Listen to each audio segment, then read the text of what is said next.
Maybe I'm like you. But when I was a young boy, growing up well, my dad was my hero. I thought there was nothing he couldn't do to help me with the challenges I faced. As my mind takes me back, I see a simpler time, a time when my father was the center of my universe. He was the guiding hand that taught me how to balance on my first pair of skates, gliding across the frozen surface of a winter pond. He was there, glove in hand, teaching me the art of baseball, the crack of the bat, and the thrill of the catch. He was my guiding light, leading me down the aisle of our small-town church, instilling in me the faith and values that I carry to this day.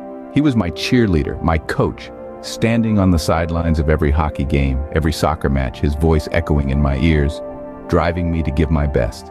He was my instructor, my mentor, showing me the patience and precision needed to hook a fish, the quiet moments spent together in nature. He was a constant, a pillar present in every moment, every milestone of my life, from the muddy fields of prep school to the grandeur of graduation day. He was my hero, my father, the man I aspired to be. But then, as the dawn of this morning broke, and I found myself lost in thoughts of my own children, I realized something. I wasn't there for them, not like he was for me. And then, I thought about not being there for my children as they grew up. In reflection, I thought about a documentary I'd recently watched entitled "Show Me the Father" and how it had brought me to tears for several days. This film, it really hit home for me. It portrayed stories of fathers, good ones, absent ones, even abusive ones. It showed me that fatherhood is a journey, a challenging one, but a journey nonetheless. It made me think about my own journey as a father. I thought about the times I was there for my children and the times I wasn't. The documentary showed me the importance of understanding God as the perfect father, and it made me realize that, as a father, I am not perfect. But that's okay, because I'm still on this journey and I still have the opportunity to make things right. I thought about the blessings bestowed by the Kendrick brothers' father at their weddings, and the adoption of Stephen Kendrick's daughter from China. It made me realize that fatherhood is not just about biological connections. It's about love, guidance, and being there for your children no matter what.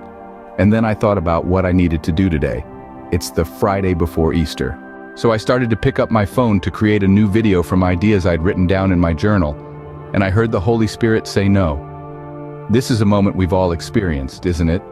That gentle nudge in our hearts, propelling us in a direction we didn't initially plan. It's like a whisper in the wind, a soft voice guiding us, redirecting our steps. This was the Holy Spirit, guiding me, leading me on a path of reflection and introspection. You see, the Holy Spirit works in mysterious ways.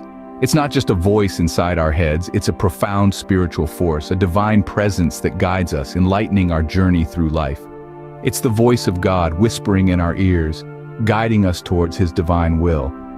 This was not just about making a video, it was a transformative moment, a chance for me to reassess my priorities, my relationships, my life.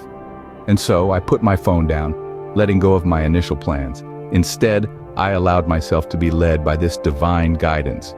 As I sat there, a profound realization dawned upon me: the power of God's intervention in our lives. It's easy to forget in the hustle and bustle of daily life that we are not alone in our struggles. There's a higher power, a divine force that can make the impossible possible, that can turn our trials into triumphs, our challenges into opportunities. This realization was not just enlightening, it was liberating. It reminded me of God's promise, His divine assurance that, for man it's impossible, but for God all things are possible. And then I thought about just one word: forgiveness.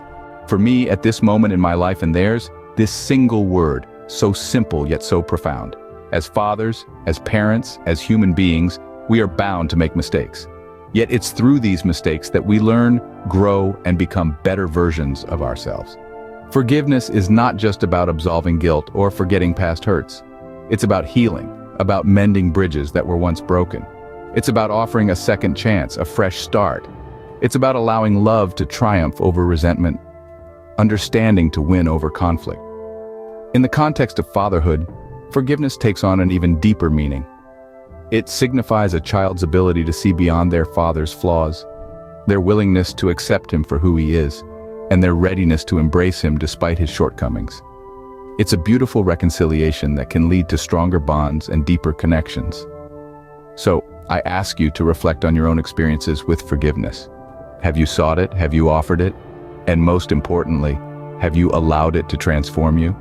Is your child's forgiveness of your mistakes, your missteps, your absence in their lives?